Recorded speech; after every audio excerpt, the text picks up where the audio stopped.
है exam hall में जब हम जाते हैं, बैठते हैं, परीक्षा वो 2 घंटे 2.5 घंटे का जो समय होता है, उसमें भी अगर हम सही रणनीति, औरतें जो होती हैं सब लोग कहते हैं कि माँ दुर्गा का रूप होती है, माँ काली का रूप होती है। क्यों भाई? माँ दुर्गा, एक स्टैंड लेना पड़ेगा, अपने आप को साबित करना पड़ेगा। रहीमन चुप हो बैठिए, देख दिनन के फेर, जब नीके दिन आई हैं बनत न लगी है देर।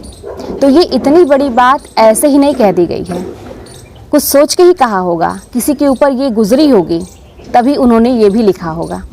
तो ये सारी चीज़ें ना हमें बहुत प्रेरणा देती हैं। अगर आपके अभी संघर्ष के दिन है, अभी आपका समय अच्छा नहीं है, तो धैर्य रख के समझदारी से थोड़ा इंतज़ार करिए, समय का इंतज़ार करिए। वही बात है कि जब नीके दिन आई हैं बनत न लगी है देर। जब आपका समय अच्छा आएगा, आपकी मेहनत रंग लाएगी, सारे जो कहा जाता है ना, जितने आपके ऊपर आरोप लगाए गए हैं, जितने आपके ऊपर गलत सही जो भी चीज़ें बोली गई हैं, सब खत्म हो जाती हैं। आपके अंदर अच्छाई अच्छाई दिखने लगती है। उसके बाद भी कुछ लोग आलोचना करेंगे, तब भी कोई बात नहीं है, क्योंकि आप उन सब चीज़ों से बहुत आगे निकल चुके होंगे। तो बस धैर्य, अपने धैर्य का परिचय दीजिए ऐसे समय में। जब हम तैयारी करते हैं ना, तो हम चाह के भी नहीं कर पाते हैं। कभी कभी ऐसा क्यों होता है? हम सबसे ज़्यादा टूट कब जाते हैं? जब बाहरी लोग तो बोलते ही हैं, लेकिन जब घर परिवार के लोग भी आपको घेरने का प्रयास करते हैं। बाहरी लोगों से आप लड़ सकते हैं, उनसे आप सामना करने की हिम्मत रख सकते हैं, लेकिन जब अपना ही खून रहे और अपने ही लोग रहें, वो लोग जब आपको कुछ कहें और आपको बार बार अपने आप को ही साबित करना पड़े, उसी में आपका सारा समय जा रहा है, तब हम कुछ नहीं कर पाते हैं। और तब हमारी पढ़ाई भी डिस्टर्ब होती है, हमारी लाइफ भी बहुत डिस्टर्ब होती है।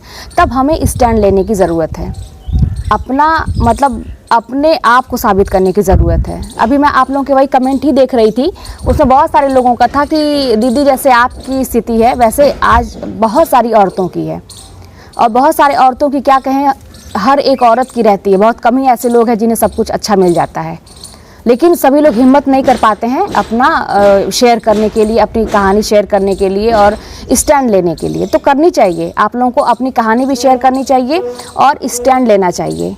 कहानी तब कब आप शेयर कर पाएंगे? जब आप किसी लायक बन जाएंगे, जब आपके पास कुछ बोलने के लिए रहेगा। आज मैं कुछ बोलती हूँ, आज मैं कुछ कहती हूँ तो लोग सुनते हैं। क्यों? क्योंकि मैं बोलने लायक हूँ, और इसी दिन के लिए आदमी मेहनत करता है कि मेरी वैल्यू बढ़े।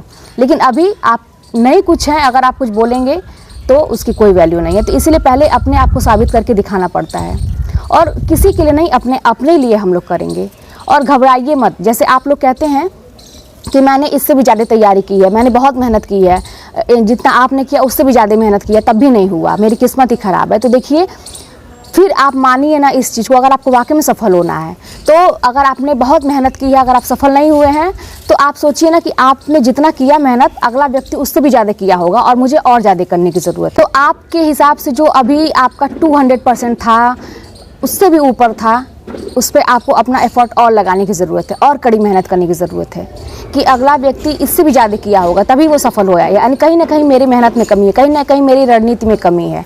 और साल भर पढ़िए, और एग्ज़ाम हॉल जब आता है, एग्ज़ाम हॉल में जब हम जाते हैं, बैठते हैं, परीक्षा वो 2 घंटे 2.5 घंटे का जो समय होता है, उसमें भी अगर हम सही रणनीति से अपना जो धैर्य का परिचय है ना, वहाँ भी देना पड़ता है। अगर वहाँ पे आप सही प्रदर्शन नहीं कर पाएंगे तो फिर सफल होना मुश्किल है। आप जैसे ही एग्ज़ाम हॉल के बाहर निकलेंगे, आप देखेंगे कि आपको सारे प्रश्न आ रहे थे, मैंने छोटी छोटी गलतियाँ ऐसा कर दिया, घबराहट में कर दिया, बहुत सारी चीज़ें होती हैं।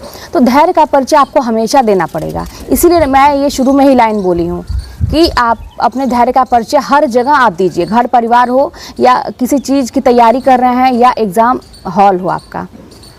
तो सफलता ऐसा नहीं है कि आपको नहीं मिलेगी, ज़रूर सफलता मिलेगी। बस यही है कि प्रेरणा लीजिए दूसरों से देख के और अपने आप को साबित करिए। देखिए, जितनी भी बहनें हैं मेरी कह रही हैं, मेरी भी यही कहानी है, तो आप उनसे अपनी तुलना करिए। तुलना क्या करना है, उनसे प्रेरणा लीजिए। जैसे किरण बेदी जी हो गई, सुधा चंद्रन जी हो गई, इन लोगों की आप कहानी एक बार देखिए।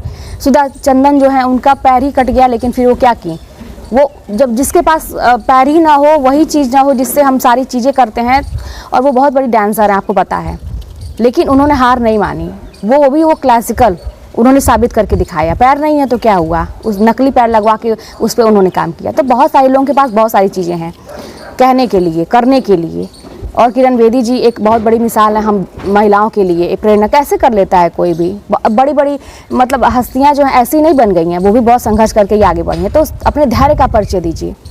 मेरे लिए सबसे कठिन समय कौन सा था? मेरे लिए भी कठिन समय यही था जब आपके अपने ही आपको नीचे गिराने पे तुले हों, आपको बार बार साबित करने के लिए आपकी अग्नि परीक्षा ली जा रही है कि आप गलत हो और आप सही हो के भी आपको सफाई देनी पड़े।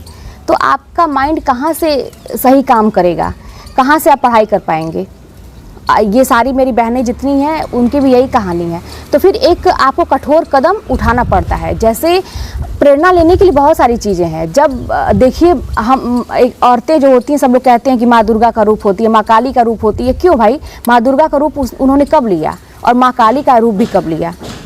जब ऐसी परिस्थिति आई। तो हम लोगों को भी अपनी परिस्थिति के अनुसार कुछ ना कुछ स्टेप तो उठाना पड़ेगा और एक स्टैंड लेना पड़ेगा, अपने आप को साबित करना पड़ेगा। हम कुछ गलत तो कर नहीं रहे हैं, हमें भी अधिकार है अपनी बात रखने का, अपनी तरह से जीने का और कुछ करके दिखाने का, अपनी मेहनत के बल पे। हमें नहीं किसी से कुछ लेना है, हमें अपने से कुछ करके दिखाना है, अपने परिवार को हमें कुछ करके देना है। तो इसमें क्या गलत है? तो जिसको गलत समझना है, आपकी इस भावना को भी वो गलत समझेगा। तो इसीलिए इन सारी चीज़ों से जब आप तैयारी करते हैं ना, इन सारी चीज़ों से एकदम दूर हो जाएगी। ये सारी चीज़ आप सोच लीजिए ना कि जब हमारे रिज़ल्ट आ जाएगा, जब मेरी परीक्षा हो जाएगी, जब हम सफल हो जाएंगे कभी, तब हम ये सारी चीज़ों पर फोकस करेंगे। फिलहाल हमें कोई कुछ कहता है तो इग्नोर, ये एक चीज़ आप अपना के चलेंगे ना, ये मंत्र समझिए, तो आप बहुत सफल रहेंगे। इग्नोर करिए लोगों को। बड़े बड़े लोग भी लोगों को इग्नोर करते हैं, तभी आगे बढ़ते हैं। ज़रूरत नहीं है कि आपको हर चीज़ का आपको रिएक्ट करना ही करना है, मत करिए।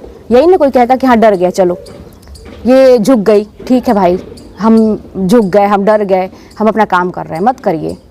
बस आपकी मेहनत जब रंग लाएगी ना, जब आपको सफलता की पहली सीढ़ी प्राप्त होगी, तब सभी लोग देखेंगे कि आपने क्या किया था उस टाइम में, आप क्यों चुप थे। तो कहते हैं ना कि मेहनत इतनी खामोशी से करो कि सफलता शोर मचा दे। तो यही करने की ज़रूरत है। तो चलिए मिलते हैं नेक्स्ट वीडियो में। आप लोगों के सारे कमेंट मैं पढ़ती हूँ, आप लोगों के प्रश्न मैं देखती हूँ और बहुत सारी चीज़ें हैं मैं नेक्स्ट वीडियो में बताऊँगी क्योंकि वीडियो लंबा हो जाएगा। तो चलिए मिलते हैं नेक्स्ट वीडियो में।